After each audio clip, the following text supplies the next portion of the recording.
തൻ്റെ 19ാമത്തെ വയസ്സിലാണ് ഇംഗ്ലണ്ടിലേക്ക് വരുന്നത്.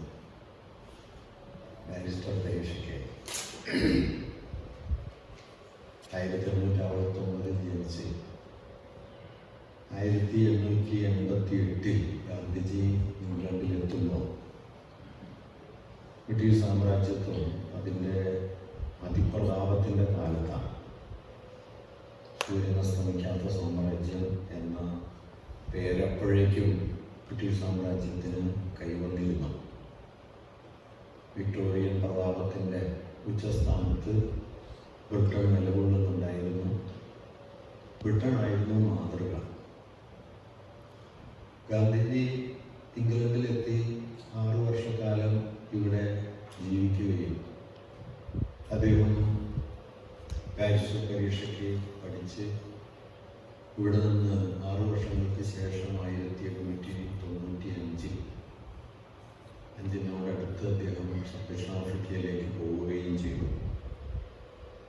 ഈ 6 വർഷക്കാലവും ഒരു പാശ്ചാത്യനായ ഉത്തമ പൗരനാകാനുള്ള എല്ലാ പരിശ്രമങ്ങളും നടത്തിയ ഒരാളാണ് ഗാന്ധിജി. അദ്ദേഹത്തിൻ്റെ ആത്മകഥയിലേക്ക് നോക്കിയാൽ അക്കാലത്ത് അദ്ദേഹം പാശ്ചാത്യ നൃത്തം പരിശീലിച്ചിരുന്നത് നമുക്ക് കാണാൻ കഴിയും. സായാഹ്ന സവാരിക്ക് സഞ്ചരിക്കാൻ പ്രത്യേകം വസ്ത്രം ധരിപ്പിച്ച് ആ വസ്ത്രങ്ങളെല്ലാം ഉപചാരപൂർവ്വം ധരിച്ച് സായാഹ്ന സൽക്കാര വേളകളിലൊക്കെ പോയിക്കൊണ്ടിരുന്ന ഒരാളാണ് ഗാന്ധിജി. പടിഞ്ഞാറൻ നാഗരിക ജീവിതവുമായി ഒത്തുപോകുന്നതിന് വേണ്ടി അദ്ദേഹം വയലിൻ പഠിക്കാൻ ശ്രമിക്കുകയും കുറേയൊക്കെ പഠിക്കുകയും ചെയ്തിരുന്നു. ഒരുപക്ഷെ ഇന്ന് നിങ്ങൾക്ക് ഗാന്ധിജിയെ കുറിച്ച് ഓർക്കുമ്പോൾ വയലിൻ വായിക്കുന്ന ഒരു ഗാന്ധിജി സങ്കല്പിക്കാൻ ഏറ്റവും പ്രയാസമുള്ളൊരു കാര്യമാണ്. അല്ലെങ്കിൽ പാശ്ചാത്യ നൃത്തം ചെയ്യുന്ന ഒരു ഗാന്ധിജി സങ്കല്പിക്കാൻ വളരെ പ്രയാസമുള്ളൊരു കാര്യമാണ്. പക്ഷെ ഗാന്ധിജിയുടെ കാര്യമായിരുന്നു. അദ്ദേഹം ദക്ഷിണാഫ്രിക്കയിൽ ചെന്നതിന് ശേഷവും പാശ്ചാത്യ നാഗരികതയുടെ യുക്തികളോടൊപ്പമാണ് ഏറെക്കാലം ജീവിച്ചത്. തദ്ദേശീയരും അവിടുത്തെ വെള്ളക്കാരും തമ്മിലുള്ള സംഘർഷങ്ങളിൽ ഗാന്ധിജി പലപ്പോഴും വെള്ളക്കാരോടൊപ്പമാണ് നിലകൊണ്ടത്. ഇന്ത്യക്കാരുടെ പ്രശ്നങ്ങളിൽ അദ്ദേഹം ഇടപെട്ടിരുന്നുവെങ്കിലും തദ്ദേശീയരായ കർത്തവരുടെ പ്രശ്നങ്ങളോട് അനുഭാവപൂർണമായ നിലപാടല്ല ഗാന്ധിജി കൈക്കൊണ്ടിരുന്നത്. അതുകൊണ്ട് ഇന്നും ദക്ഷിണാഫ്രിക്കയിലും ആഫ്രിക്കയുടെ പല മേഖലകളിലും ഗാന്ധിജി വലിയ തോതിൽ വിമർശിക്കപ്പെടുന്നുണ്ട്. 2015 ദക്ഷിണാഫ്രിക്കയിൽ അദ്ദേഹത്തിൻ്റെ പ്രതിമ അദ്ദേഹത്തിൻ്റെ വിമർശകർ തകർക്കുകയുണ്ടായി. ഘാനയിലെ സർവകലാശാലകളിൽ ഒന്നിൽ നിന്ന് അദ്ദേഹത്തിൻ്റെ പ്രതിമ 2016 എടുത്തു മാറ്റുകയും ചെയ്യുകയുണ്ടായി. അദ്ദേഹം വർണ്ണവതിയുടെ സ്വഭാവങ്ങൾ പ്രദർശിപ്പിച്ചാൽ അതിനോടൊപ്പം നിന്ന ഒരാളാണ് എന്ന വിമർശനം ഇപ്പോഴും വളരെ ശക്തമാണ്. എങ്കിലും ഇതിനൊരു മറുപുറമുണ്ട്. നെൽസൺ മണ്ടേല കരുതിയത് വർണ്ണവെറിയുടെ പ്രശ്നം പരിഹരിക്കുന്നതിനുള്ള ഏറ്റവും പ്രത്യാശ നിറഞ്ഞ മാതൃക ഗാന്ധിജിയുടേതാണ് എന്നാണ്. മാർട്ടിൻ ലൂതർ കിങ് കരുതിയതും തൻ്റെ ആദർശ മാതൃക ഗാന്ധിജിയാണ് എന്നാണ്. നമുക്കറിയുന്നത് പോലെ 20ാം നൂറ്റാണ്ടിൽ വംശീയതയോടും അന്യോദ്ദേശത്തോടും പൊരുതുന്നതിൽ മനുഷ്യവംശത്തിൻ്റെ മുമ്പിലെ ഏറ്റവും വലിയ മാർഗദീപങ്ങളായിരുന്നു ഇവർ രണ്ടുപേരും. അവർക്ക് ഗാന്ധിജി മാതൃകയായിരുന്നു. പക്ഷേ ഗാന്ധിജി വർണ്ണവിദ്വേഷത്തിൻ്റെ നടത്തിപ്പുകാരനായിരുന്നു എന്നും വിമർശനമുണ്ട്. ഞാനിത് പറഞ്ഞു തുടങ്ങുന്നത് എന്തുകൊണ്ടാണെന്ന് വെച്ചാൽ ഗാന്ധിജിയിൽ ഒരു പാരഡോക്സ് ഉണ്ട്. ഗാന്ധിജിയെ നിങ്ങൾക്ക് ഒരു വഴിയിലൂടെ മാത്രം അഭിസംബോധന ചെയ്ത് വിശദീകരിക്കാൻ കഴിയുന്ന ഒരാളല്ല. ഗാന്ധിജിയെ സമീപിച്ച ഏത് പാരമ്പര്യത്തിൽപ്പെട്ട ആളുകളും ഈ വൈരുദ്ധ്യങ്ങളിൽ പെടുന്നത് നമുക്ക് കാണാൻ കഴിയും. ഇന്ത്യയിലെ സമീപകാലത്ത് ഇന്ത്യയിലെ പ്രാമാണികരായ ഇടതുപക്ഷ ചിന്തകരൊക്കെ ഗാന്ധിജിയെക്കുറിച്ചുള്ള ഈ സമീപനത്തിൽ വൈരുദ്ധ്യങ്ങളിൽ ചെന്ന് പെടുന്നത് നമുക്ക് കാണാം. അരുന്ധതി റോയ് അംബേദ്കറുടെ അനിഹിലേഷൻ ഓഫ് ദ കാസ്റ്റിന് എഴുതിയ ആമുഖത്തിൽ സെയിന്റ് ഓഫ് ദ സ്റ്റാറ്റസ് എന്നാണ് ഗാന്ധിജിയെ വിളിക്കുന്നത്. സ്ഥിതവ്യവസ്ഥയുടെ ഒരു പുണ്യമാണ്. ജാതിയെ ഇളക്കാതിരിക്കാൻ, ജാതിയെ സംരക്ഷിച്ചു നിർത്താൻ ശ്രമിച്ച ഒരാളായിട്ടാണ് അരുന്ധതി റോയ് ഗാന്ധിജിയെ വിമർശിക്കുന്നത്. അംബേദ്കർ നിശ്ചിതമായി ഗാന്ധിജിയെ വിമർശിച്ചുകൊണ്ടിരുന്നു. മഹാത്മാ എന്ന പേരിനെ തന്നെ അദ്ദേഹം നിരന്തരം ആക്രമിച്ചുകൊണ്ടിരുന്നു എന്ന് നമുക്കറിയാം. സമീപകാലത്ത് 6-7 വർഷം മുമ്പ് ഇന്ത്യൻ ഐഡിയോളജി എഴുതിയ പെരി ആൻഡേഴ്സൺ, ലോകത്തെ പ്രധാനപ്പെട്ട മാർക്സിസ്റ്റ് ലെഫ്റ്റ് ചിന്തകന്മാരിൽ ഒരാളാണ്. അദ്ദേഹം ഗാന്ധിജി തൻ്റെ മതാത്മക ചിന്ത കൊണ്ട് യുക്തിബോധം സ്തംഭിച്ചു പോയ ഒരാളായിട്ട് ഗാന്ധിജിയെ വിലയിരുത്തുന്നുണ്ട്. ഇങ്ങനെ ഇടതുപക്ഷത്ത് നിന്ന് ധാരാളം വിമർശനങ്ങൾ ഗാന്ധിജിക്കെതിരെയുണ്ട് സമീപകാലത്ത്. മറുഭാഗത്തുമുണ്ട് കേട്ടോ. ഇന്ത്യയിലെ ഏറ്റവും വലിയ മാർക്സിസ്റ്റ് ചരിത്രകാരനായ ഒരാളായ ഉർബാൻ ഹബീബ് ഗാന്ധിജിയെ അത്യാദരങ്ങളോടെ സമീപിക്കുന്നത് നമുക്ക് കാണാൻ പറ്റും. അല്ലെങ്കിൽ പ്രഭാത് പട്നായിക്കിനെ പോലെയുള്ള, അഖിൽ ബിൽഗ്രാമിയെ പോലെയുള്ള സമകാലിക ചിന്തകന്മാർ ഈ ആദ്യം പറഞ്ഞതിൻ്റെ നേരെ മറുപുറത്ത് ഗാന്ധിജിയെ അത്യന്തം ബഹുമാനാദരങ്ങളോടെ സമീപിക്കുന്നത് നമുക്ക് കാണാൻ കഴിയും. ഇതിപ്പോൾ മാത്രമല്ല, ഇതിനു മുമ്പും ഒരുപക്ഷെ 20-ാം നൂറ്റാണ്ടിൻ്റെ പ്രാരംഭദശയിൽ തന്നെ ഗാന്ധിജിയെ കുറിച്ചുള്ള വിലയിരുത്തലിൽ ഇന്ത്യയിലെ കമ്മ്യൂണിസ്റ്റുകൾക്കിടയിലൊക്കെ വലിയ സംഘർഷങ്ങളുണ്ട്. ഗാന്ധിജി ബ്രിട്ടീഷ് ബൂർഷ്വാസിയുടെ ഒരു ഏജന്റാണ് എന്ന് കരുതിയ ആളാണ് എമൻ റോയ്. അദ്ദേഹം അങ്ങനെ എഴുതിയിട്ടുണ്ട്. എമൻ റോയാണ് ഇന്ത്യയിലെ കമ്മ്യൂണിസ്റ്റ് പ്രസ്ഥാനം രൂപപ്പെടുത്തുന്നതിൽ പങ്കുവഹിച്ച പ്രധാനപ്പെട്ട ഒരാൾ. ആ ഘട്ടത്തിൽ കൊമന്റേണിൻ്റെ വിലയിരുത്തലുകളിലൊക്കെ ഗാന്ധിജി ബ്രിട്ടീഷ് ബൂർഷ്വാസിയുടെ ഒരു ഏജന്റാണ് എന്ന ആശയം ശക്തമായി കാണാം. മറുഭാഗത്ത് ഗ്രാംഷിയെ പോലുള്ള ഒരാൾ ഗാന്ധിജിയെ വളരെ ആദരപൂർവ്വം സമീപിക്കുന്നത് ഒരിക്കലും ഗാന്ധിജിയെ കണ്ടിട്ടില്ലാത്ത, ഇറ്റലിയിലെ തടവറയിൽ കിടക്കുന്ന സമയത്ത് വിദൂരമായി മാത്രം വായിച്ച് ചില കാര്യങ്ങൾ ഗാന്ധിജിയെക്കുറിച്ച് മനസ്സിലാക്കിയതിനു ശേഷം ഇന്ത്യയിൽ അരങ്ങേറിക്കൊണ്ടിരിക്കുന്ന നിസ്സംഗ വിപ്ലവത്തിൻ്റെ സരളമായ സിദ്ധാന്തങ്ങളാണ് ഗാന്ധിജി അവതരിപ്പിക്കുന്നത് എന്ന് ഗ്രാംഷി എഴുതുന്നുണ്ട്. നെയ് theorisation of passive revolution with religious overtones എന്നാണ് ഗ്രാംഷി എഴുതിയിട്ടുള്ളത്. ഇതൊരു വലിയ വൈരുദ്ധ്യമാണ്. ലെനിൻ പിന്നീട് സ്റ്റാലിനും ഇന്ത്യയിലെ മാർക്സിസ്റ്റുകൾക്ക് നൽകിയ പ്രധാനപ്പെട്ട ഉപദേശങ്ങളിലൊന്ന് ഗാന്ധിജിയെ വിടരുത് എന്നാണ്. കൗതുകമുള്ളൊരു കഥ. കെ ദാമോദരൻ ഒരിക്കൽ വിയറ്റ്നാമിൽ കൊച്ചിമിനെ കാണാൻ പോവുകയും കൊച്ചിമിനോടുള്ള സംഭാഷണ മധ്യേ ദാമോദരൻ കൊച്ചിമിനോട് ചോദിച്ചു, വിയറ്റ്നാമിലെ കമ്മ്യൂണിസ്റ്റ് പാർട്ടിയും ഇന്ത്യയിലെ പാർട്ടിയും ഏതാണ്ട് ഒരേ സമയത്താണ് രൂപപ്പെട്ടത്. നിങ്ങൾ അധികാരത്തിലെത്തി, ഞങ്ങൾ അധികാരത്തിലെത്താൻ യാതൊരു സാധ്യതയും കാണുന്നില്ല, എന്തുകൊണ്ടായിരിക്കും? കൊച്ചിമിൻ്റെ കൗതുകമുള്ളൊരു മറുപടി, നിങ്ങൾക്ക് അവിടെ ഒരു ഗാന്ധിജിയുണ്ട്, ഇവിടെ ഞാനാണ് ഗാന്ധി. അത് വളരെ പ്രധാനപ്പെട്ട ഒരു മറുപടി. ഇവിടെ ഞാനാണ് ഗാന്ധി. പല അർത്ഥമുണ്ട് കേട്ടോ. അത് ഗാന്ധിയുടെ ആദർശാത്മകത മാത്രമല്ല, ഗാന്ധിജിയെ പോലെ വിയറ്റ്നാമിൽ ജീവിച്ചതാണ് ഹോച്ചിമിൻ. അത് മാത്രമല്ല, ഒരു പക്ഷേ ദേശീയതയുടെ പ്രാതിനിധ്യം ഗാന്ധിജി ഇവിടെ കൈയാളിയതുപോലെ വിയറ്റ്നാമീസ് ദേശീയതയുടെ ബോധം കൈയാളിയ, പ്രാതിനിധ്യം കൈയാളിയ ഒരാൾ താനാണ് എന്നും കൂടി ആകാം ഹോച്ചിമിൻ ഉദ്ദേശിച്ചത്. എന്തായാലും ഞാൻ പറഞ്ഞത്, ഇടതുപക്ഷക്കാരാകട്ടെ, വംശീയതയ്ക്കെതിരെ സമരം ചെയ്യുന്നവരാകട്ടെ, സമകാലികതയുടെ പ്രതിനിധികളാകട്ടെ, ഇവരൊക്കെ ഗാന്ധിജിയെ അഭിസംബോധന ചെയ്യുന്നതിൽ ഈ വൈരുദ്ധ്യത്തിൽ ചെന്നുപെടുന്നത് നമുക്ക് കാണാൻ പറ്റും. ഗാന്ധിജിയെ കൊലപ്പെടുത്തിയത് ഗോഡ്സെയാണ്. ഗോഡ്സെ ഒറ്റയ്ക്കൊരാളല്ല, ഒരു വലിയ ആശയമാണ് ഗാന്ധിജിയെ കൊന്നത്. ആ ആശയത്തിൻ്റെ ആൾരൂപത്തിലുള്ള ഒരു പ്രതിനിധി മാത്രമാണ് ഗോഡ്സെ. അതല്ലാതെ ഗോഡ്സെ ഒരാളുടെ കൃത്യമല്ല. അത് ഗോഡ്സെ ഒരാളല്ല അതിൽ പ്രതി. അതൊരാശയം പ്രതിസ്ഥാനത്തുള്ള ഒരു കൊലയാണ്. ഗോഡ്സെ ഷിംല കോടതിയിലെ വിചാരണ വേളയിൽ താൻ എന്തുകൊണ്ടാണ് ഗാന്ധിജിയെ കൊലപ്പെടുത്തുന്നത് എന്നതിനെ കുറിച്ച് പറയുമ്പോൾ ഗോഡ്സെ പറയുന്ന പ്രധാനപ്പെട്ട ഒരു കാര്യമാണ്. ഗോഡ്സെ പറഞ്ഞത്, ഞാൻ ഗാന്ധിജിയെ കൊലപ്പെടുത്തിയത് അദ്ദേഹത്തോട് വ്യക്തിപരമായ വിദ്വേഷമോ മറ്റെന്തെങ്കിലുമോ ഉള്ളതുകൊണ്ടല്ല, മറിച്ച് ഗാന്ധിജി ഹിന്ദു മതത്തെ ദുർബലപ്പെടുത്തി എന്ന്. അതിന് അദ്ദേഹം പറയുന്നൊരു കാര്യം, അഹിംസയെ ഹിന്ദു മതത്തിൻ്റെ അടിസ്ഥാന ആശയമാക്കി മാറ്റിക്കൊണ്ട് ഹിന്ദു മതത്തെ ദുർബലപ്പെടുത്തിയ ഒരാളാണ് ഗാന്ധിജി എന്നാണ്. ഗാന്ധിജി ഇന്ന് വലിയ തോതിൽ വിമർശിക്കപ്പെടുന്ന ഒരു സമീക്ഷ രാമരാജ്യം പോലുള്ള സങ്കല്പങ്ങൾ അവതരിപ്പിച്ച് അല്ലെങ്കിൽ വൈഷ്ണവ ജനതോ പോലുള്ള ഗാനങ്ങൾ ആലപിച്ച് ഭക്തിയുടെയും മതത്തിൻ്റെയും മൂല്യങ്ങളെ ദേശീയതയുമായി കൂട്ടിയിണക്കി ഇന്ത്യൻ ദേശീയതയെ മതവൽക്കരിക്കുന്നതിൽ വലിയ സംഭാവന നൽകിയ ഒരാളാണ് എന്ന നിലയിൽ പലരും ഗാന്ധിജിയെ നിശിതമായി വിമർശിക്കാറുണ്ട്. ആ വിമർശനം ഒരു ഭാഗത്ത് നിൽക്കെ തന്നെയാണ് തൻ്റെ മതത്തെ ഏറ്റവും ആഴത്തിൽ ദുർബലപ്പെടുത്തിയത് കൊണ്ടാണ് താൻ ഗാന്ധിജിയെ കൊലപ്പെടുത്തിയത് എന്ന് ഗോഡ്സെ പറയുന്നത്. ഞാൻ പറയുന്നത് ഗാന്ധിജി വലിയൊരു പാരഡോക്സാണ്.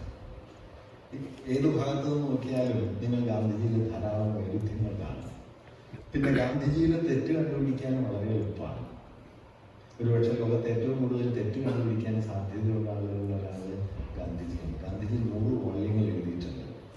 100 വോള്യങ്ങൾ ഏതാണ്ട് 10,000-ൽ താഴെ പേജ് വരുന്ന ബൃഹത്തായ, ഇന്ത്യയിൽ ഏറ്റവും കൂടുതൽ എഴുതിയ ആളുകളിൽ ഒരാൾ ഗാന്ധിജിയാണ്. എല്ലാ കത്തുകൾക്കും മറുപടി എഴുതി, എല്ലാ പ്രശ്നങ്ങളോടും സംവദിച്ചു, എല്ലാ പ്രശ്നങ്ങളെക്കുറിച്ചും നിരന്തരം സംസാരിച്ചു, എഴുതിക്കൊണ്ടേയിരുന്നു. അതുകൊണ്ട് മുമ്പ് എഴുതിയതും പിന്നാലെ എഴുതിയതും തമ്മിൽ ധാരാളം വൈരുദ്ധ്യങ്ങളുണ്ട്. ഇപ്പോൾ ഇന്ത്യയുടെ ദേശീയ സ്വാതന്ത്ര്യ സമരത്തിൻ്റെ വലിയ നായകനാണ് ഗാന്ധിജി എന്ന് നമുക്കറിയാം. പക്ഷേ ബ്രിട്ടീഷുകാർക്ക് വേണ്ടി വാദിക്കുന്ന ഗാന്ധിജിയെ അദ്ദേഹത്തിൻ്റെ ആദ്യകാല ലേഖനങ്ങളിൽ നമുക്ക് കാണാൻ പറ്റും.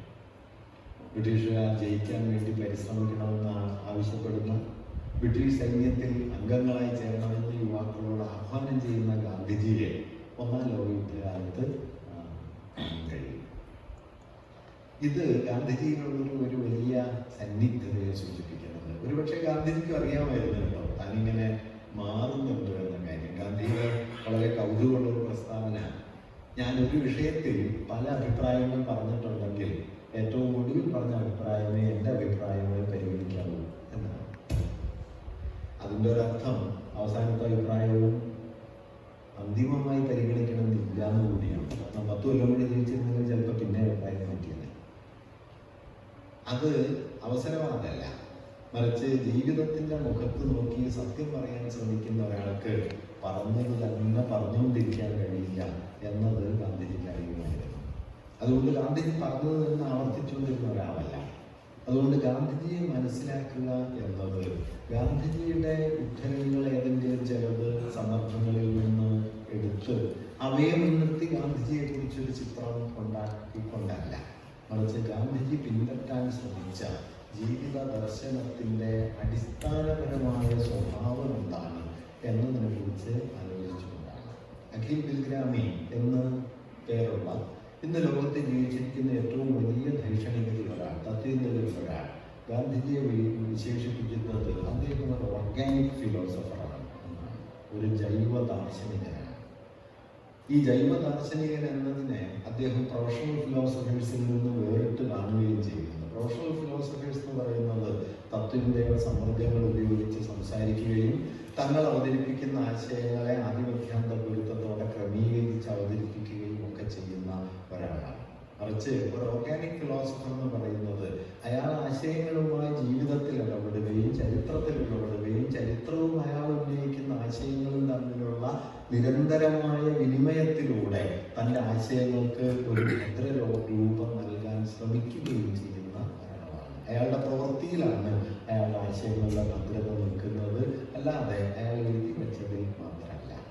ഇങ്ങനെ ഒരു ജൈവ സമഗ്രത ഉള്ള ചിന്തകനാണ്, തത്വചിന്തകനാണ് ഗാന്ധിജി എന്നാണ് ബിൽഗ്രാമി പറയുന്നത്. വാസ്തവത്തിൽ തത്വചിന്തയുടെ പദാവലിയിൽ ഗാന്ധിജിയുടെ എഴുത്തിൽ വളരെ കുറച്ച് നമുക്ക് കാണാൻ പറ്റും, വളരെ കുറച്ച് മാത്രം. പക്ഷേ ഗാന്ധിജിയിൽ ഒരു ചിന്തയുടെ അംശമുണ്ട് എന്ന് ഇപ്പോൾ ധാരാളം പേർ കരുതുന്നുണ്ട്. അതെന്താണ് എന്ന് പറയാനാണ് മുഖ്യമായിട്ട് ഞാൻ ഇന്ന് ശ്രമിക്കുന്നത്. ഗാന്ധിജിയെ 2-3 പ്രമേയങ്ങളെ മുൻനിർത്തി ഗാന്ധിജിയുടെ ഈ സമീപനത്തിൻ്റെ ഉള്ളടക്കം വിശദീകരിക്കാം എന്ന് ഞാൻ കരുതുന്നു. അതൊന്ന് മനുഷ്യൻ എന്നതിനെ കുറിച്ചുള്ള സങ്കല്പമാണ്. 2 മതത്തെക്കുറിച്ചുള്ള ഗാന്ധിജിയുടെ വീക്ഷണമാണ്. 3 രാഷ്ട്രം എന്നതിനെ കുറിച്ചുള്ള അദ്ദേഹത്തിൻ്റെ ആശയങ്ങളാണ്. 4 പുരോഗതി എന്നതിനെ കുറിച്ച് ഗാന്ധിജി വളർത്തിയിരുന്ന വീക്ഷണങ്ങൾ. ഈ 4 സങ്കല്പങ്ങളെ മുൻനിർത്തിയിട്ട് ഗാന്ധിജിയുടെ ചിന്തയിലുള്ള അടിസ്ഥാനപരമായ ഒരു സമീക്ഷയെക്കുറിച്ച് പറയാനാണ് ഞാൻ ശ്രമിക്കുന്നത്. ആ സമീക്ഷയെ ഒറ്റ വാക്കിൽ വിശേഷിപ്പിക്കാമെങ്കിൽ അത് ആധുനികതാ വിമർശനം എന്ന് വേണമെങ്കിൽ പറയാം. ക്രിട്ടിക് ഓഫ് ദ മോഡേൺ എന്ന് പറയാം. ക്രിറ്റിസിസം അല്ല, ക്രിട്ടിക് എന്ന അർത്ഥത്തിൽ. ആധുനികത എന്ന് നമ്മൾ മോഡേണിറ്റി എന്ന് ഇംഗ്ലീഷിൽ പറയുന്ന ആധുനികത എന്ന് നമ്മൾ പറയുന്ന ഒരു സാമൂഹ്യ ചരിത്ര സന്ദർഭം പൊതുവെ പറഞ്ഞാൽ 18ഉം 19ഉം നൂറ്റാണ്ടുകളിൽ യൂറോപ്പിൽ പടിപടിയായി വികസിച്ചു വന്ന ഒന്നാണ്. അതിന് തത്വശാസ്ത്രപരമായ, രാഷ്ട്രീയമായ, മനുഷ്യ ജീവിത സംബന്ധിയായ, ഭൗതികമായ പല തലങ്ങളുള്ള ഒരു പ്രക്രിയയാണ്.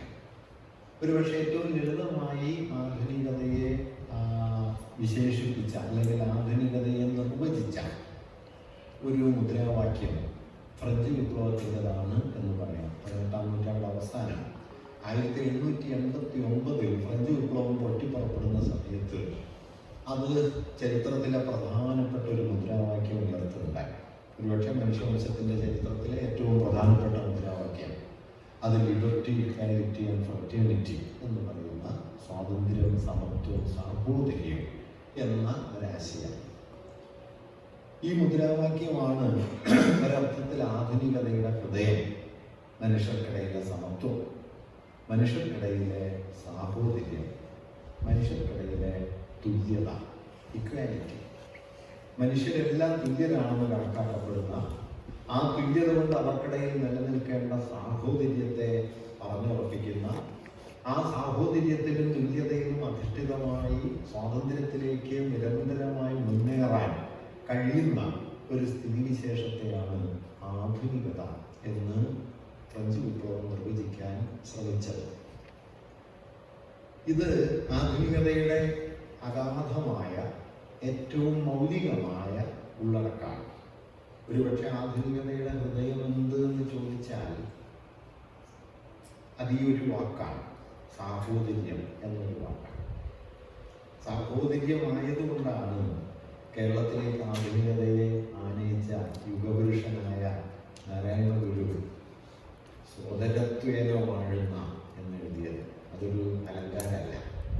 സോദരത്വേന, ജാതിഭേദം മതദ്വേഷം ഏതുമില്ലാതെ മനുഷ്യർ സോദരത്വേന വാഴുന്നു. ഗുരുവിനെ ഒട്ടും വായിച്ചിട്ടില്ലാത്ത അംബേദ്കർ പിന്നീട് എന്താണ് ജനാധിപത്യം എന്ന് വിശദീകരിക്കുന്ന സമയത്ത് അദ്ദേഹം പറയുന്നുണ്ട്, ജനാധിപത്യം ഒരു രാഷ്ട്രീയ തത്വം മാത്രമല്ല, ഒരു ഭരണനിർവഹണ തത്വമല്ല, അതൊരു ധാർമ്മിക തത്വമാണ്. ആ ധാർമ്മിക തത്വത്തിൻ്റെ അടിസ്ഥാനമായിരിക്കുന്നത് സാഹോദര്യമാണ്. ഈ സാഹോദര്യത്തെ അദ്ദേഹം വിശദീകരിക്കുന്നത് മറ്റുള്ളവരുടെ നന്മയിലേക്ക് ഉന്മുഖമായിരിക്കാനുള്ള ഒരു വ്യക്തിയുടെ കഴിവാണ് സാഹോദര്യം. നിങ്ങളിലേക്ക് തുറക്കാനല്ല, നിങ്ങളല്ലാത്തവരിലേക്ക് ഉന്മുഖമായിരിക്കാനുള്ള മനുഷ്യൻ്റെ കഴിവാണ് സാഹോദര്യം. അതൊരു എത്തിക്കൽ വാല്യൂവാണ്, അതൊരു നൈതിക മൂല്യമാണ്, അല്ലാതെ അതൊരു പൊളിറ്റിക്കൽ പ്രിൻസിപ്പിൾ മാത്രമല്ല.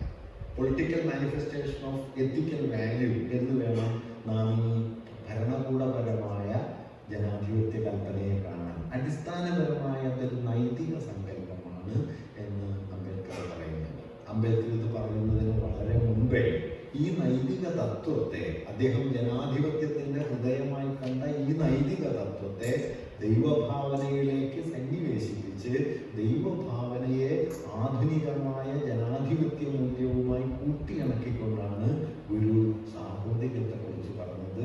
ഗുരുദർശനത്തിൻ്റെ കാതലിൽ നിങ്ങൾക്ക് കാണാൻ കഴിയുന്നത് ഈ അപരോന്മുഖത്വം എന്ന് പറയുന്ന ആശയം. ദൈവത്തെ അദ്ദേഹം അപരത്വവുമായുള്ള വിനിമയങ്ങളായി നിരന്തരം ആവിഷ്കരിക്കുന്നത് നമുക്ക് കാണാൻ കഴിയും. ഇങ്ങനെ ഞാൻ പറഞ്ഞു വന്നത് നമുക്ക് ഇന്ന് സംഭവിച്ചത് എന്താണെന്ന് വെച്ചാൽ നാം ആധുനികരായിരിക്കുന്നത് ആധുനികതയുടെ ഈ മൂല്യത്തെ സ്വാംശീകരിച്ചല്ല, ആധുനികതയെ ഉപകരണപരമായി സ്വാംശീകരിച്ചാണ്, ഇൻസ്ട്രുമെന്റലൈസ് ചെയ്തിട്ട്. നമുക്ക് വലിയ യന്ത്ര സംവിധാനങ്ങളുണ്ട്, നമുക്ക് വലിയ സാങ്കേതിക വിദ്യകളുണ്ട്, ബഹുനില മന്ദിരങ്ങളുണ്ട്, വലിയ ആശുപത്രികളുണ്ട്. നാട്ടിലെ എല്ലാ ആളുകൾക്കും ഭീമാകാരങ്ങളായ ആശുപത്രികളുണ്ട്. ഗുരുവിന് ആശുപത്രികൾ ഉണ്ടായിരുന്നില്ല. ഗുരു പക്ഷേ ഈ സോദരത്വേന എന്ന മൂല്യത്തെ വിട്ടിരുന്നില്ല. ആ മൂല്യത്തിലാണ് ഒരു ആധുനികതയെ കൊണ്ടുവന്നത്. നമുക്ക് ആധുനികത മൂല്യമല്ലാതാവുകയും ആധുനികത ഉപകരണമാവുകയും ചെയ്തു. മൂല്യത്തിൽ നിന്ന് ഉപകരണത്തിലേക്കുള്ള ആധുനികതയുടെ പരിവർത്തനമാണ് വാസ്തവത്തിൽ ആധുനികതയുടെ ചരിത്രത്തിലെ ഏറ്റവും വലിയ അട്ടിമറി. ഈ അട്ടിമറിയുടെ നടുവിലാണ് ഗാന്ധിജി നിലയുറപ്പിച്ചത്. ഇന്ന് ഇന്ത്യയിലുടനീളം ഗാന്ധിജി അവതരിപ്പിക്കപ്പെടുന്നത് ഗാന്ധിജി ആധുനികതയുടെ മറുപക്ഷത്താണ്. നെഹ്റു ആധുനികനും ഗാന്ധിജി ആധുനികത വിരുദ്ധനും എന്ന ഒരു വിചിത്ര ദ്വന്ദ്വം ഉറപ്പിച്ചെടുക്കുന്നത് ഗാന്ധിയന്മാരും വേണ്ടത്ര സംഭാവന ചെയ്യുന്നുണ്ട്. വാസ്തവത്തിൽ ഗാന്ധിജി ആധുനികതയുടെ മറുപക്ഷത്തല്ല. ആധുനികതയുടെ ഹൃദയമൂല്യത്തെ ഗാന്ധിജി ഉയർത്തുകയും ഉപകരണവാദം പിടിമുറുക്കിയ വിഴുങ്ങിയ ആധുനികതയോട് ഗാന്ധിജി ഏറ്റുമുട്ടുകയാണ് ചെയ്തത്. ഇത് ഏറ്റവും നന്നായി മനസ്സിലാവുന്ന ഒരു ഉദാഹരണം സമീപകാലത്ത് സമീർ അമീൻ എന്ന് പറയുന്ന മരിച്ചുപോയ ചിന്തകൻ പറയുന്നുണ്ട്. അദ്ദേഹം പറയുന്ന രസമുള്ള ഒരു നിരീക്ഷണമുണ്ട്. അദ്ദേഹം പറയുന്നത് ബൂർഷ്വാസി 2 വലിയ മുദ്രാവാക്യങ്ങൾക്ക് ജന്മം നൽകി. ഒന്ന് ഫ്രഞ്ച് വിപ്ലവത്തിൻ്റെ മുദ്രാവാക്യമാണ്, സ്വാതന്ത്ര്യം, സമത്വം, സാഹോദര്യം. തുടർന്ന് സമീർ അമീൻ പറയുന്നത് പക്ഷേ ബൂർഷ്വാസി ഈ മുദ്രാവാക്യം നടപ്പിലാക്കിയിട്ടില്ല. കാരണം സമത്വവും സാഹോദര്യവും നടപ്പിലാക്കിയ പിന്നെ ബൂർഷ്വാസി ഉണ്ടാവില്ല. അതുകൊണ്ട് ബൂർഷ്വാസിക്ക് ഈ മുദ്രാവാക്യം ഉയർത്താനല്ലാതെ നടപ്പിലാക്കാൻ കഴിയില്ല. ബൂർഷ്വാസി നടപ്പിലാക്കിയ മുദ്രാവാക്യമാകട്ടെ ഫ്രഞ്ച് വിപ്ലവത്തിൻ്റെ മുദ്രാവാക്യമല്ല, അത് അമേരിക്കൻ വിപ്ലവത്തിൻ്റെ മുദ്രാവാക്യമാണ്. അത് 2 കാര്യങ്ങളേ ഉള്ളൂ: ലിബർട്ടി ആൻഡ് പ്രോപ്പർട്ടി.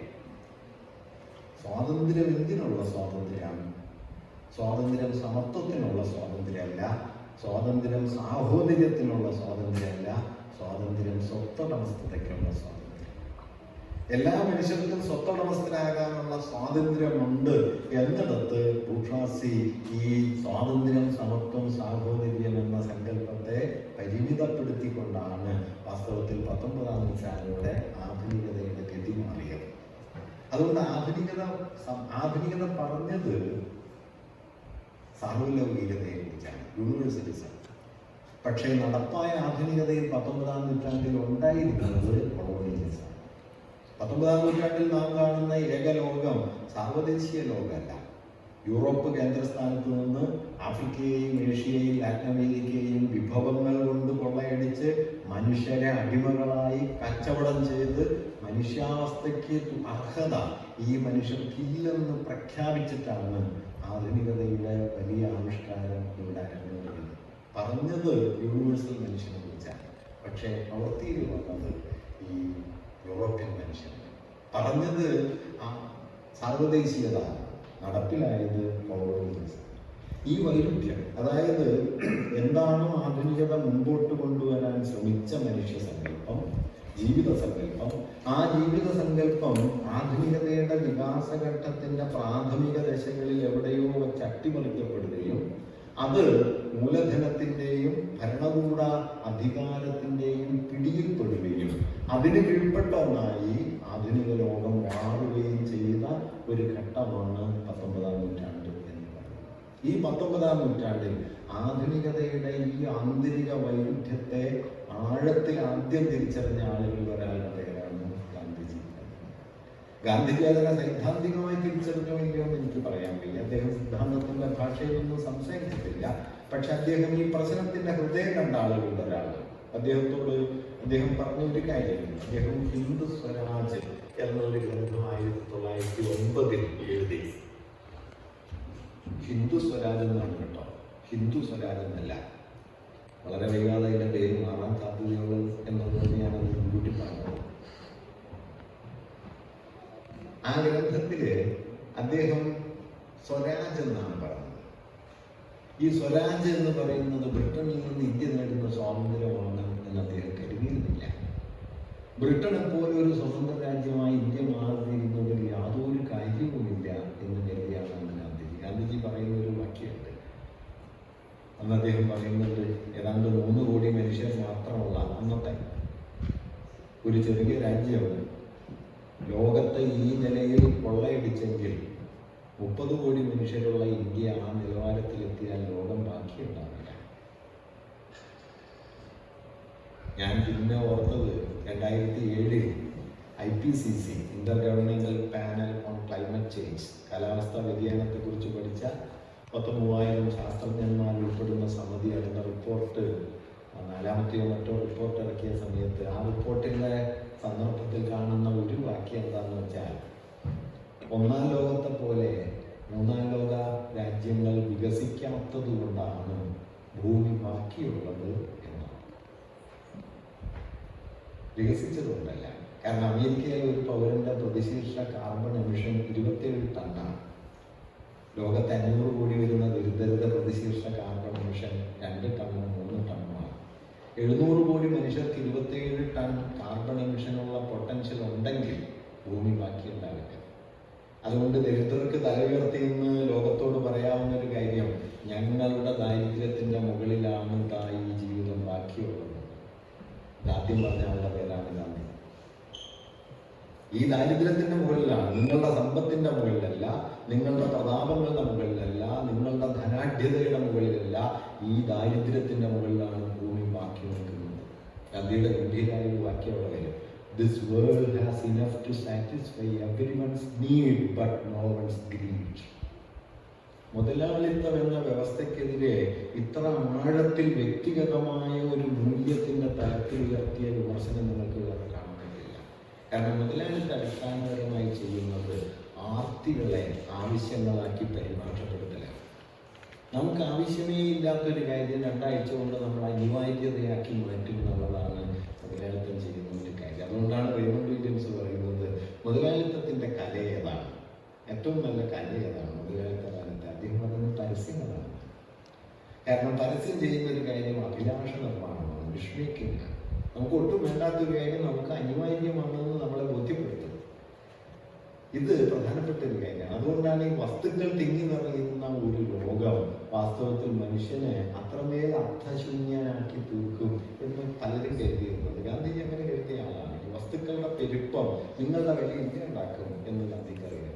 ഗാന്ധിജി ഒന്നും വായിക്കാതെയോ, ഗാന്ധിജി തമ്മിൽ വായിച്ചിട്ടൊന്നുമില്ലെങ്കിലും മാർക്സ് ഒരു ഘട്ടത്തിൽ പറഞ്ഞൊരു വാക്യം രസമുള്ളതാണ്, "Too many useful things makes too many useless men."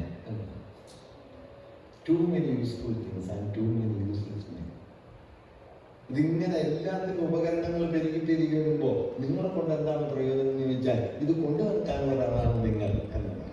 ഇങ്ങനെ മനുഷ്യാവസ്ഥ ഏകീകരിച്ചിട്ടാവുന്ന, അന്യവത്കൃതമായി തീരുന്ന, തന്നിൽ തന്നെ അർത്ഥമില്ലാത്ത ഒന്നായി തീരുന്ന ഒരു ജീവിതത്തിലേക്കാണ് ഈ പാശ്ചാത്യ ജീവിതം പോകുന്നത് എന്നാണ് ഗാന്ധിജി കരുതിയത്. ഇന്ന് നമ്മൾ കാണുന്ന ലോകത്തെ മുഴുവൻ വിഴുങ്ങുന്ന ഈ അമിതാധികാര പ്രവണതയുണ്ടല്ലോ, ടോട്ടാലിറ്റേറിയനിസം, അത് ഗാന്ധിജി മുൻകൂട്ടി കണ്ടതാണ്. ഗാന്ധിജി പറഞ്ഞു, പെരുകിക്കൊണ്ടേയിരിക്കുന്ന ഈ അസമത്വം നിശ്ചയമായും ലോക ജനാധിപത്യത്തെ സ്വേച്ഛാധിപത്യത്തിൽ എത്തിക്കും.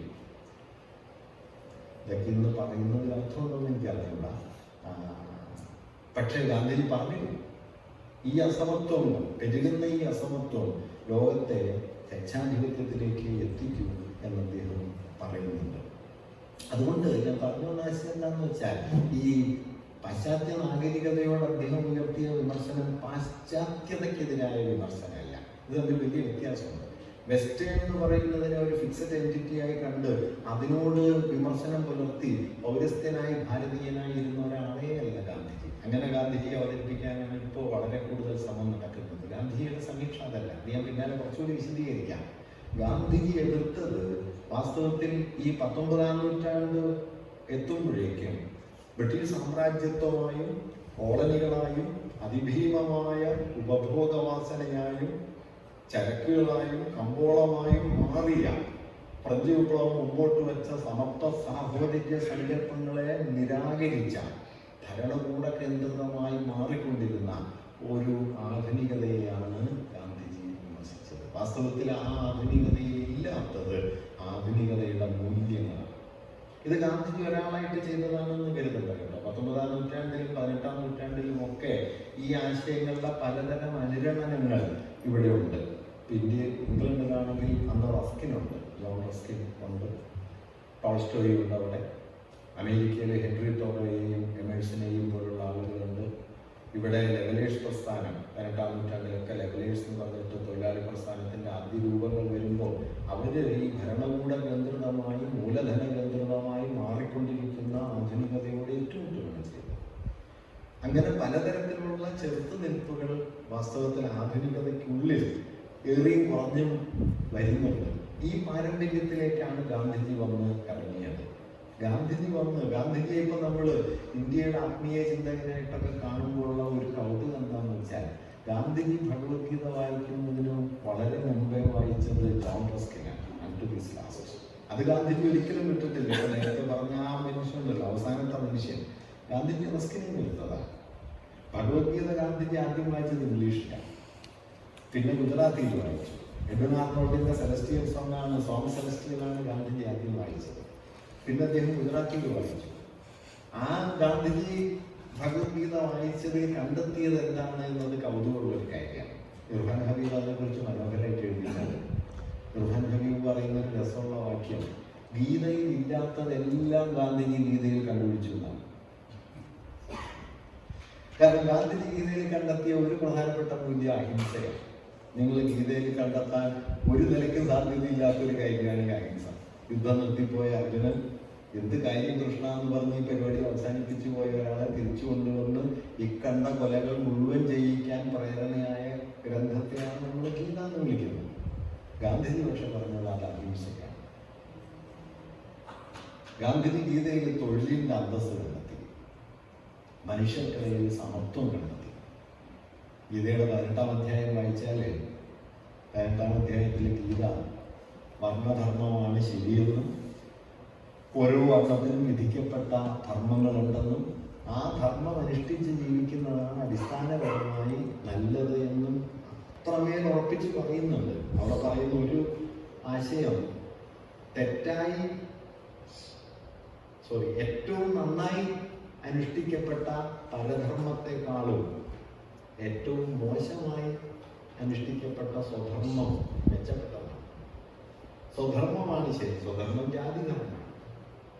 സ്വധർമ്മമാണ് ശരി, പരധർമ്മം ചെയ്തുകൂടാ എന്ന് ഗീത പറഞ്ഞേ ഉറപ്പിക്കും.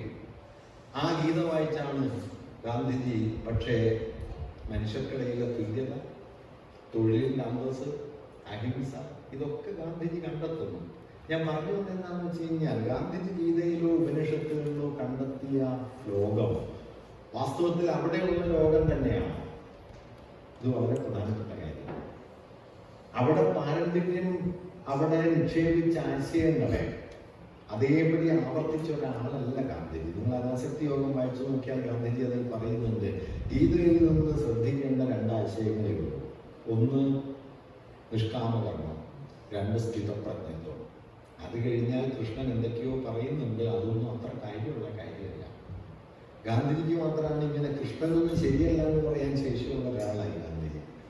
ഇപ്പൊ ഗീതയെക്കുറിച്ച് ഗാന്ധിയുടെ ഏറ്റവും വലിയ വിമർശനം എന്താണെന്ന് വെച്ചാൽ, ഇങ്ങനെ ഒരു യുദ്ധ സന്ദർഭത്തിൽ അവതരിപ്പിക്കേണ്ട കൃതിയേ അല്ലായിരുന്നു. അവിടെ വ്യാസൻ തന്നെ തെറ്റാണെന്നാണ് ഗാന്ധിജി പറയുന്നത്. ഗാന്ധിജി ഗീതയിൽ ഇടപെട്ടതിലൊരു പ്രാധാന്യമുണ്ട്. അതെന്താന്ന് വെച്ച് കഴിഞ്ഞാൽ, അതൊന്നും നമ്മൾ കരുതുന്നത് പോലെ, പലരും പറയുന്നത് പോലെ ഇന്ന് കാണുന്ന ഗീതാജ്ഞാന യജ്ഞങ്ങളുടെ ആദ്യ അവതരണമൊന്നല്ല ഗാന്ധിജി നടത്തുന്നത്. 20-ാം നൂറ്റാണ്ടിന്റെ ആരംഭത്തിൽ ഇന്ത്യൻ ദേശീയ പ്രസ്ഥാനം അടിസ്ഥാനപരമായി മതാധിഷ്ഠിതമാണ്. സ്വദേശി പ്രസ്ഥാനം വരുന്നു, ആ സ്വദേശി പരിശീലൻ സമിതി പോലുള്ള സംഘടനകൾ വരുന്നു. സ്വദേശി പ്രസ്ഥാനം, അരവിന്ദ് ഘോഷ് അല്ലെങ്കിൽ അതുപോലുള്ള ധാരാളം പേർ. അതിന് തൊട്ടു പിന്നാലെ ബാലഗംഗാധര തിലകൻ വരും. തിലകൻ ഗീതയെ ഗംഭീരമായിട്ട് വ്യാഖ്യാനിച്ചു. ഒരുപക്ഷെ ഇതുവരെ ഉണ്ടായ വ്യാഖ്യാനങ്ങളിൽ ഏറ്റവും ഗംഭീരമായ ഗീതാ വ്യാഖ്യാനം തിലകൻ്റെയാണ്. അക്കാലം വരെയുള്ള മുഴുവൻ വിജ്ഞാനത്തെയും സമാഹരിച്ച് ഇന്ത്യയിലുണ്ടായ എല്ലാ ഗീതാവ്യാഖ്യാനങ്ങളെയും കൂട്ടിയിണക്കി സർവസജ്ജീകരണങ്ങളോടെ നടക്കുന്ന ഒരു ഒരു പടപ്പുറപ്പാടാണ് ഗീതാരഹസ്യം. ഷോപ്പനോർ, ഹെഗല്, കാന്റ്, ശങ്കരൻ, രാമാനുജൻ, മധ്വൻ സർവരെയും തിലകൻ കൂടി പിടിച്ചത്. ആ ഗീതാവ്യാഖ്യാനത്തിലൂടെ തിലകൻ വേണമെങ്കിൽ ഹിംസയാകാം എന്ന് പറഞ്ഞു പ്രഖ്യാപിച്ചു. ഹിംസ തെറ്റല്ല. ഗാന്ധിജി അടിസ്ഥാനപരമായി ചെയ്തത് ഈ തിലകന്റെ ഗീതാവ്യാഖ്യാനത്തെയും തിലകൻ മുമ്പോട്ട് വച്ച ഒരു രാഷ്ട്രസങ്കല്പത്തെയും ഗീതയിലൂടെ തന്നെ മറിച്ചിടുക എന്നുള്ളതായിരുന്നു. വാസ്തവത്തിൽ ഗാന്ധിയുടേത് തിലകൻ വഴി വികസിച്ചു വരാനിരുന്ന ഒരു ദേശീയതാ സങ്കല്പം. ആ ദേശീയതാ സങ്കല്പം അടിസ്ഥാനപരമായി ഇന്ത്യൻ ദേശീയതയെ മതാധിഷ്ഠിതമായി കാണുകയായി.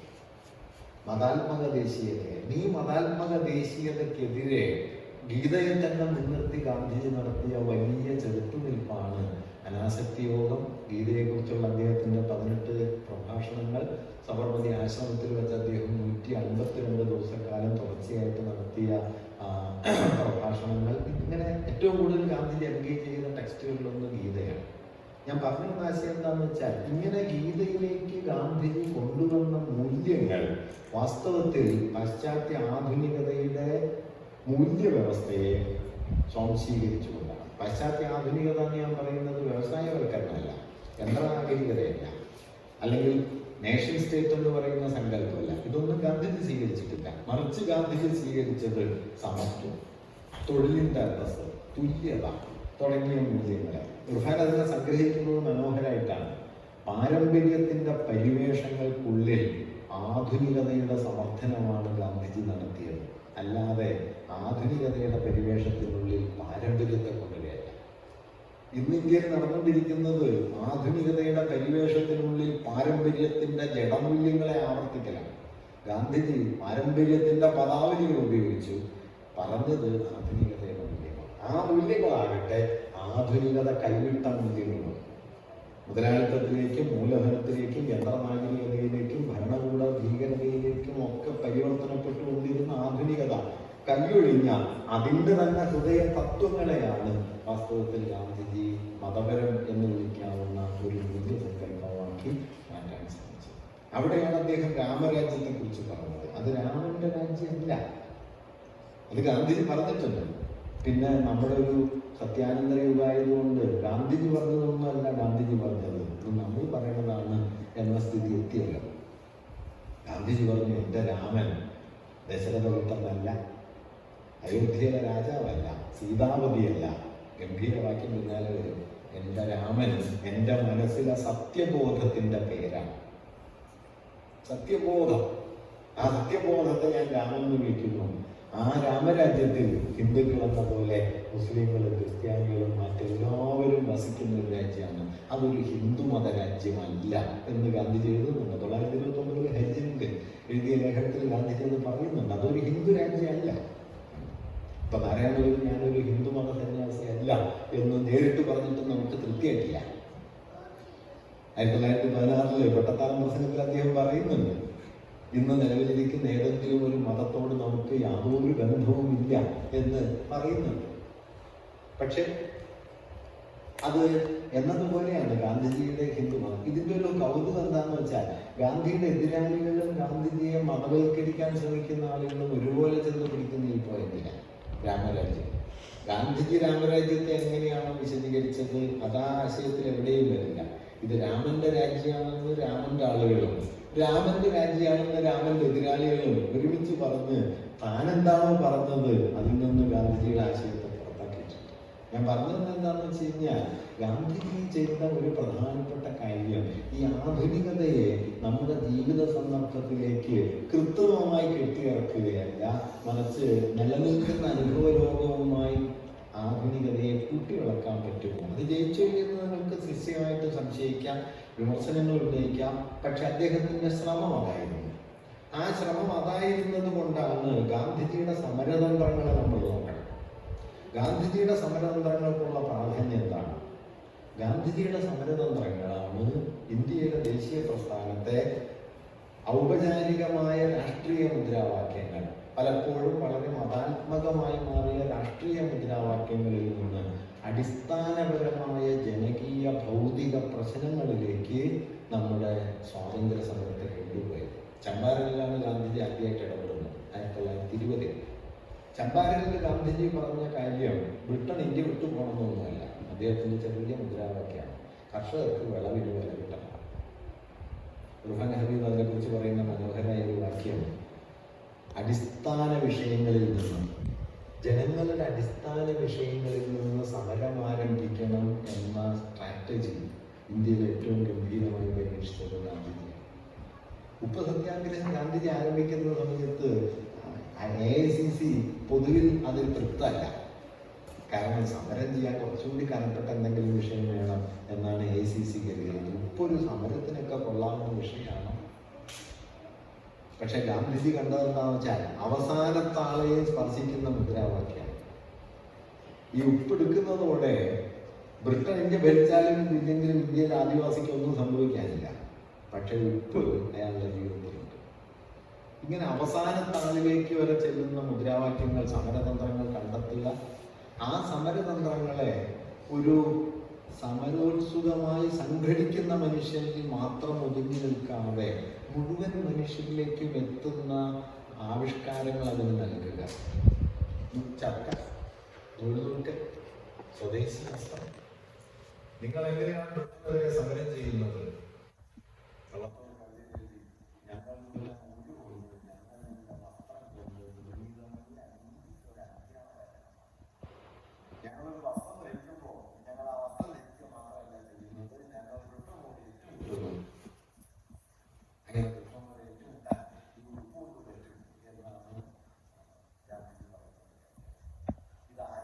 മനസ്സിലാക്കണം. സായാഹ്ന സവാരിക്ക് ഇറങ്ങാനായിട്ട് പാശ്ചാത്യ മാതൃകയിലുള്ള വസ്ത്രം ധരിപ്പിച്ച് അത് ധരിച്ച് നടന്ന ഒരാളാണ് 1915 നാട്ടിലെത്തുകയും വസ്ത്രം ഊരി മാറ്റുകയും പിന്നീട് ഒറ്റ വസ്ത്രം മാത്രം ധരിച്ച് നടക്കുകയും ചർച്ചിൽ അദ്ദേഹത്തെ അർത്ഥനഗ്നനായ ഫക്കീർ എന്ന് പരിഹസിക്കുകയും ആ പരിഹാസത്തിന് മറുപടിയായി ഗാന്ധിജി ചർച്ചിൽ ഒരു കത്ത് എഴുതുകയും ചെയ്യുന്നുണ്ട്. ചർച്ചിലിനകത്ത് എഴുതിയ കത്ത് ഗാന്ധിജി പറയും, താങ്കൾ എന്നെ അർത്ഥനഗ്നനായ ഫക്കീർ എന്ന് വിശേഷിപ്പിച്ചതായി അറിഞ്ഞു. ഞങ്ങളുടെ നാട്ടിൽ അതൊരു ബഹുമതിയാണ്, താങ്കൾക്ക് നന്ദി എന്ന് പറഞ്ഞിട്ടാണ് കത്ത് എഴുതിയത്. അങ്ങനെയാണ് ചർച്ചിൽ തോറ്റുപോയത്. കാരണം നമ്മൾ ഒരാളെ ചീത്ത വിളിച്ച് കഴിയുമ്പോൾ അടുത്ത ആഴ്ച ചീത്ത വിളിച്ചതിന് നന്ദി പറഞ്ഞ് കത്ത് കിട്ടിയത് ചെയ്യും. അതായിരുന്നു ഗാന്ധിജിയുടെ ഒരു സ്ട്രാറ്റജി അതായിരുന്നു. ഗാന്ധിജി 2ാം വട്ടാഴ്ച സമ്മേളനത്തിന് വന്നപ്പോൾ ഒറ്റ കൊണ്ട് കൊടുത്താണ് വന്നത്. അപ്പോൾ കൊട്ടാരത്തിൽ വെച്ചിട്ട് സൽക്കാരത്തിന് ഗാന്ധിജിയെ ക്ഷണിച്ചു പറയും. അപ്പോൾ ഗാന്ധിജിയോട് രാജാവ് അദ്ദേഹത്തിൻ്റെ ആരോ വിളിച്ചു, വേണ്ടത്ര വസ്ത്രം ധരിക്കുന്നുണ്ട് എന്നങ്ങ് കരുതുന്നുണ്ടോ? അപ്പോൾ ഗാന്ധിജി പറഞ്ഞു, നമുക്ക് ഒരുപാട് പേർക്ക് വേണ്ടതാണ്, ഒരാൾ ധരിക്കുന്നുണ്ടല്ലോ.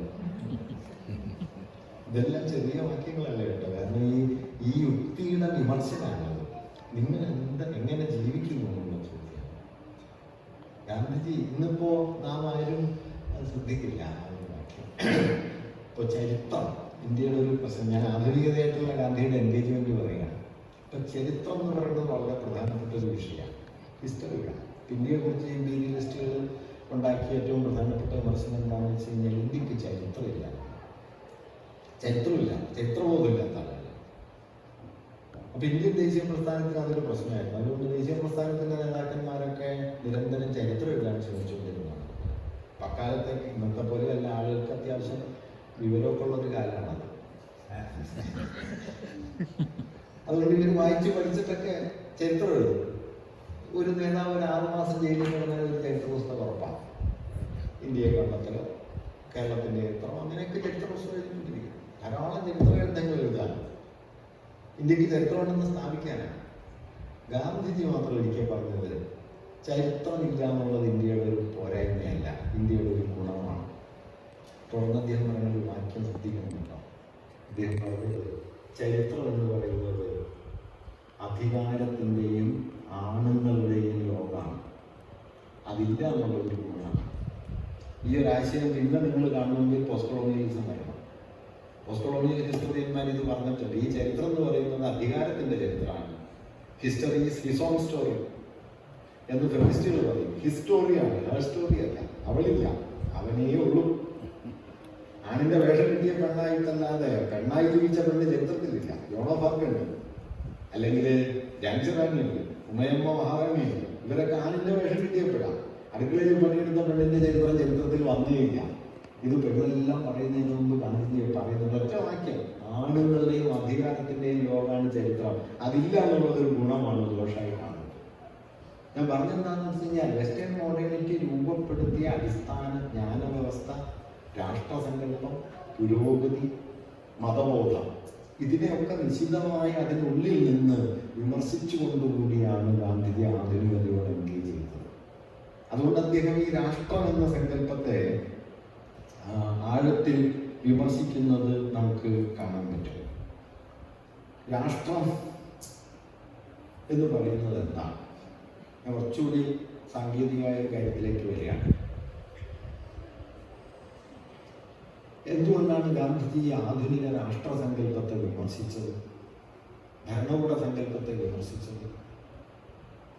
ഗാന്ധിജി പറയുന്ന ഒരു കാര്യം, ആധുനികത ജന്മം നൽകിയ മനുഷ്യൻ ആ മനുഷ്യ സങ്കല്പത്തിൻ്റെ പ്രേരണയായി, അല്ലെങ്കിൽ മനുഷ്യ ജീവിതത്തിൻ്റെ പ്രേരണയായി വെസ്റ്റേൺ സിവിലൈസേഷൻ, വെസ്റ്റേൺ മോഡേണിറ്റി, അദ്ദേഹം വെസ്റ്റേൺ സിവിലൈസേഷൻ എന്നാണ് പറയുക, മോഡേണിറ്റി എന്ന് മനസ്സിലാക്കുക.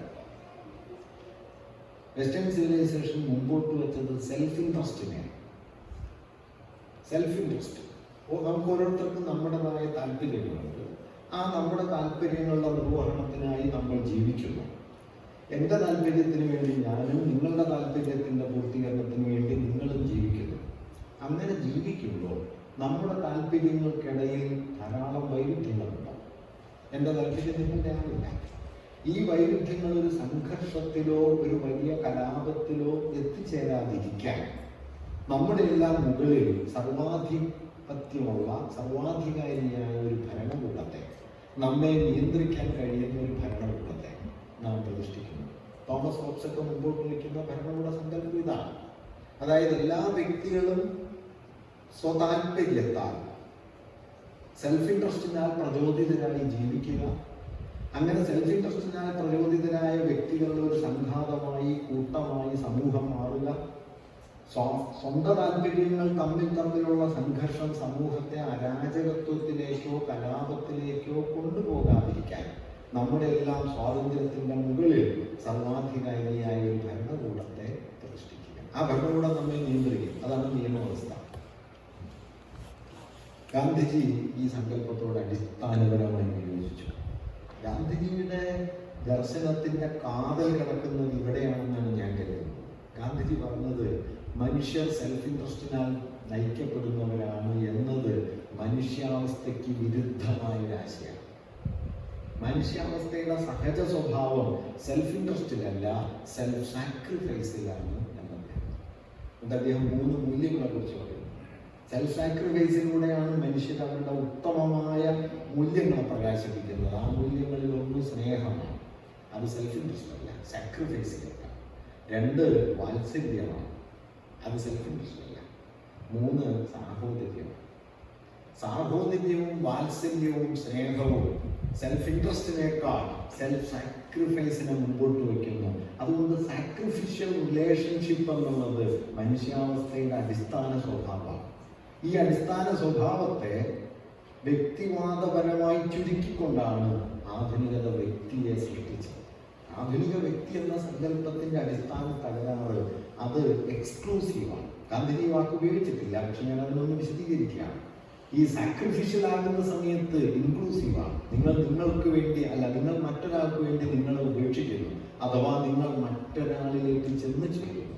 ഇൻക്ലൂസീവായി തീരുന്നു. നിങ്ങളെ നെഗേറ്റ് ചെയ്ത് അവരിലേക്ക് നിങ്ങളെ ലയിപ്പിക്കുന്നു. പ്രിയം അപരപ്രിയം അതൻപ്രിയം സ്വകീയ പ്രിയം അപരപ്രിയം പ്രകാരമാകും നയം എന്ന് ഗുരുവിടുന്നത് സാക്രിഫിഷ്യലാണ്. നിങ്ങൾ ഉപേക്ഷിക്കും. ഈ സാക്രിഫിഷ്യലായ ഒരു റിലേഷനെ, അതിനധിഷ്ഠിതമായ മനുഷ്യാവസ്ഥയെ നിഷേധിച്ചിട്ട് എക്സ്ക്ലൂസീവായ മനുഷ്യാവസ്ഥയെ കുറിച്ചാണ് ആധുനികത പറയുന്നത്. അതുകൊണ്ട് ഞാൻ ആരാണ്? ഞാൻ സ്വയംപൂർണനായ ഒരു വ്യക്തിയാണ്, നിങ്ങൾ സ്വയംപൂർണരായ വ്യക്തികളാണ്. അപ്പോൾ ഇതിനിടയിലുള്ള ബന്ധങ്ങളാണ് സാമൂഹിക ബന്ധങ്ങൾ. ഗാന്ധിജി പറഞ്ഞത് വ്യക്തികൾ തമ്മിലുണ്ടാകുന്ന ഉടമ്പടികളല്ല സാമൂഹിക ബന്ധങ്ങൾ, വ്യക്തികളായിരിക്കുന്ന അവസ്ഥ തന്നെയാണ് സാമൂഹിക ബന്ധങ്ങൾ. അതിൽ വ്യത്യാസം വളരെ വലുതാണ്. നിങ്ങളൊരു ഇൻഡിവിജ്വൽ ആയിരിക്കുന്ന സമയത്ത് തന്നെ നിങ്ങൾ നിങ്ങളെ ത്യജിക്കുന്നുണ്ട്. ആ ത്യാഗത്തിലൂടെയാണ് മനുഷ്യനെന്ന ഉയർന്ന പദവിയിൽ നിങ്ങൾ എത്തുന്നത്. അതല്ലാതെ നിങ്ങൾ സ്വയംപൂർണനായ വ്യക്തി, അപ്പുറത്തും മറ്റൊരാൾ സ്വയംപൂർണനായ വ്യക്തി, അവർക്കിടയിലുണ്ടാകുന്ന ഉടമ്പടി എന്ന നിലയിലല്ല മനുഷ്യാവസ്ഥ. അഗാധമായ ഒരു ഉൾക്കാഴ്ചയാണ് കേട്ടോ. ഞാൻ ഇതിനെ വേറൊരു നിലയിൽ വിശദീകരിക്കാം. അതായത് ഇപ്പൊ നമ്മൾ ലോകത്തെ ആവിഷ്കരിക്കാൻ നമ്മുടെ കയ്യിലുള്ള ഒരു ഉപാധിയുടെ പേര് ഭാഷ. ഞാൻ നിങ്ങളോട് സംസാരിക്കുന്നത് ഭാഷയിലാണ്. ഞാൻ ഈ ലോകത്തെ മുഴുവൻ അറിയുന്നത് ഭാഷയിലാണ്. ഭാഷയില്ലാന്ന് വെച്ചാൽ ലോകത്തെ അറിയാൻ പറ്റില്ല. എനിക്ക് എന്നെ അറിയാൻ, ഞാനെന്ന് പറയാൻ, നീ എന്ന് പറയാൻ, എൻ്റേതൊന്നും നിൻ്റേതൊന്നും ഒക്കെ ലോകത്തെ മനസ്സിലാക്കാൻ